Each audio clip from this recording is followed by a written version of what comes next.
Naku po mga kababayan, breaking news ito. Attorney Mike Operario may bago po ulit na pinost at ayan, sabi niya dito, bakit di nirerespeto ng international community ang Pilipinas? So bakit nga ba mga kababayan? So pakinggan natin ang buong paliwanag ni Attorney Mike dito sa kanyang pahayag mga kababayan. So ito na po. The best foreign policy is a strong domestic policy. Ang pinakamainam daw po na polisiyang panglabas ng bansa ay isang malakas na polisiyang pangloob ng bansa. Ito po si Attorney Mike Operario at gusto kong pag-usapan natin yan sa araw na ito. Kamakailan lamang ay lumabas sa social media napakaraming video ng ating Pangulo na tila ba naging such an international embarrassment yung kanyang mga pronouncements, yung kanyang kilos sa nakaraang ASEAN at sa APEC Summit. Sa ASEAN ay nakita mo dito yung tila pag-iiwas ng mga national leaders of other ASEAN countries. At ganon din ang nangyari sa APEC.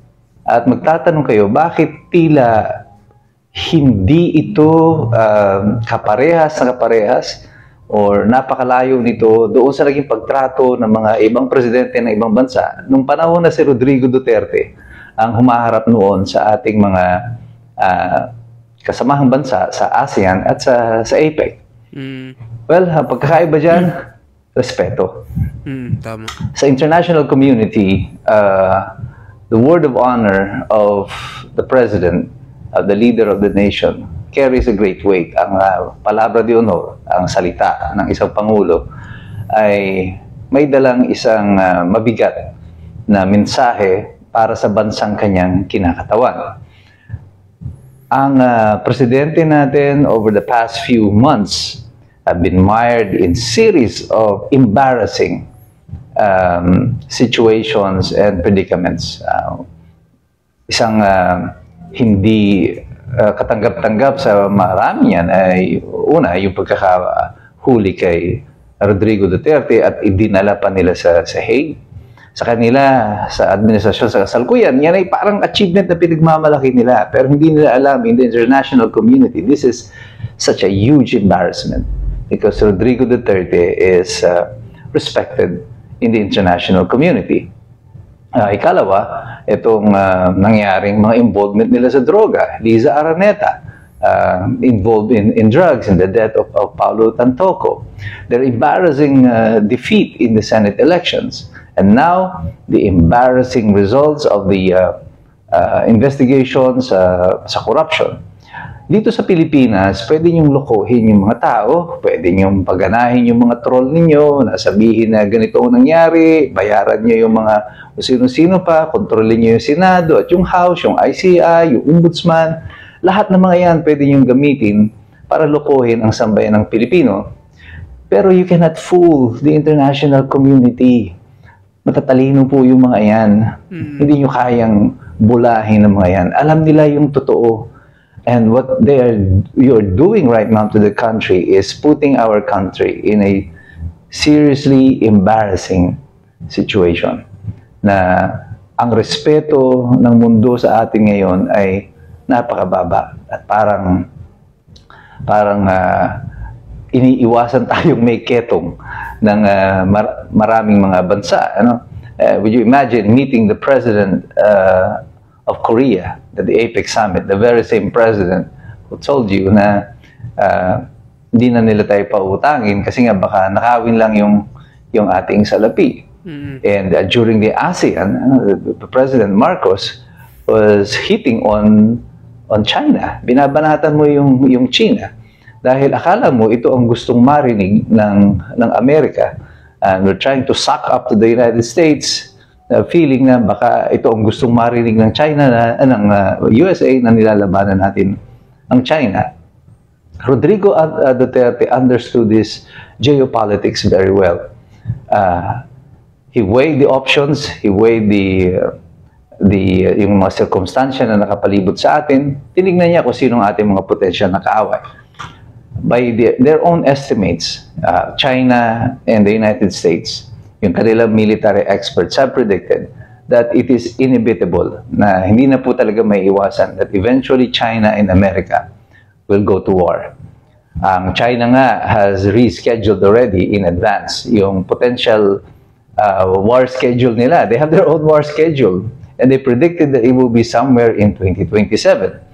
That's why the United States, mapapansin niyo, has been pre-positioning their forces around China, strengthening up yung forces in Japan, Korea, and now with the Philippines. And with these EDCA sites, naglagay na sila ng mas maraming mga missile sites sa atin. Rodrigo Duterte understood this, na hindi natin kalaban talaga ang China. And if war breaks out, and with the United States dito sa ating tabi, definitely we will be the subject of attack. American strategy in so far as foreign policy is concerned is to bring outside the war.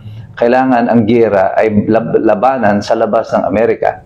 Kung mapapansin ninyo, even during World War II, only one part of the United States was ever attacked by a foreign nation.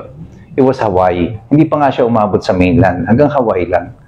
And ang mas na-pulverize, na tinamaan ng digmaan, well, Pilipinas.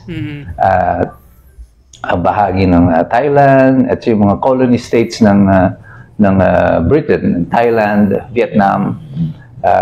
Vietnam was under French, Thailand was under the British, and so was Malaysia. And I think Indonesia also. At ito mga talagang tinamaan ng giyera. United States, they are far and safe. And United States is following, sinusundan pa rin ng Amerika ang prinsipyo nito. Kung magkakaroon man ng digmaan, kailangan nating ilabas ito sa Amerika. And this is the thing that Rodrigo understood, na kung magkakaroon nga ng giyera, hindi ito paglalabanan sa Amerika. Yan ay paglalabanan dito sa atin sa Pilipinas.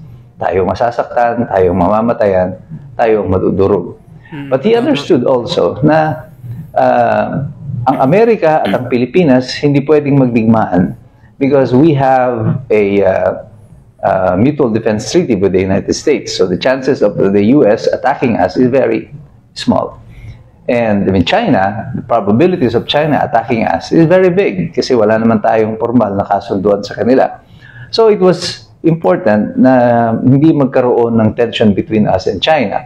And that is what he is doing.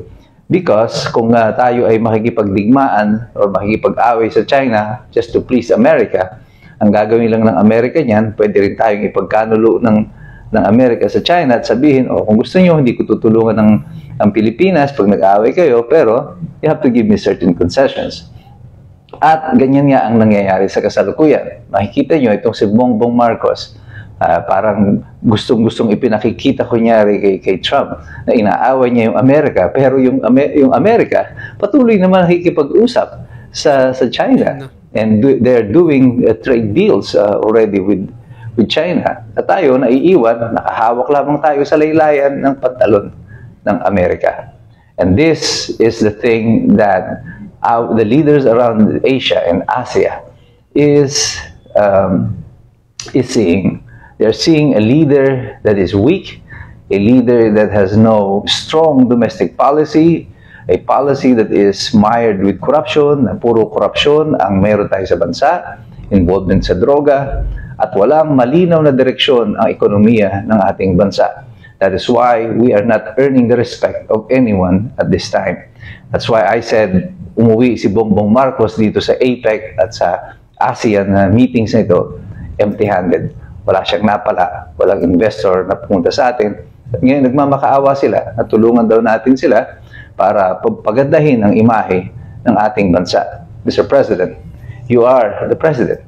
You are our main representative at ikaw dapat ang kumakatawan ng kung ano meron sa ating bansa. Kung ikaw ang larawan na ipipresenta mo sa kanila ay isang larawan ng mahinang leader, isang someone who is involved in corruption, in drugs, and all of these things, we will definitely not get any respect. Tayo ay hindi re-respetuhin ng mga bansang ito. Pero mga Pilipino, patuloy tayong maninindigan, patuloy tayong lalaban because we deserve that respect. And we will not get it kung hindi tayo mag-aaral. Because mahirap makialam ang taong walang alam. God bless you. God bless us all. Mabuhay ang Republika ng Pilipinas. So ayun mga kababayan. So yun pala yung pumapaloob sa sinabi ni Attorney Mike Operario kung bakit hindi tayo nirerespeto ng international community. Dahil nga itong si BBM mukhang 'di ba? Dahil sa corruption din na nangyayari sa Pilipinas, kaya ganun kaya hindi tayo nirerespeto ng mga international. Sabi nga na attorney,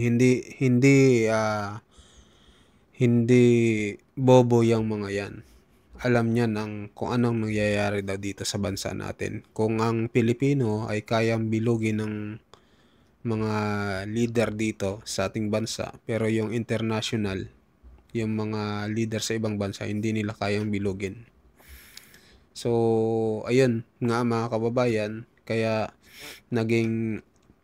hindi rin tayo isa sa hindi nirerespeto ng international community dahil nga parang nakikita ng ibang leader sa ibang bansa na mahina ito si BBM mga kababayan. Lalo na pagdating dito sa usapin sa China saka sa Amerika, 'di ba mga kababayan? Nung una inaway niya yung China, tapos ngayon nakikipagbati siya itong si BBM. Tapos ito naman si US President Donald Trump matalino din mga kababayan, nakikipag-alyado na ngayon sa China dahil gustong di ba? Makipag-alyado mga kababayan. Kasi nga matalino si Trump mga kababayan. Kaya ganun yung gusto niyang mangyari. Parang pinaglalaroan lang tayo ng Amerika mga kababayan. Tingnan nyo, may mga EDCA sites dito sa Pilipinas. Samantalang zero tariff tayo. At yung ibang 3 bansa na nilagyan tayo pala ang may 19% tariff. Tapos yung 3 bansa, zero tariff mga kababayan. So doon pa lang parang itong Amerika ay parang ayaw sa atin mga kababayan. Kumbaga ginagawa lang tayong puppet. Naglagay ng EDCA sites, 9 na EDCA sites ang nilagay para kung sakaling magkaroon ng tayo yung magiging playground. Yun nga yung mga sinasabi ng karamihan mga kababayan. Kaya at saka tinalakay din ni attorney yung pagkakaiba ni President Duterte at saka ni BBM.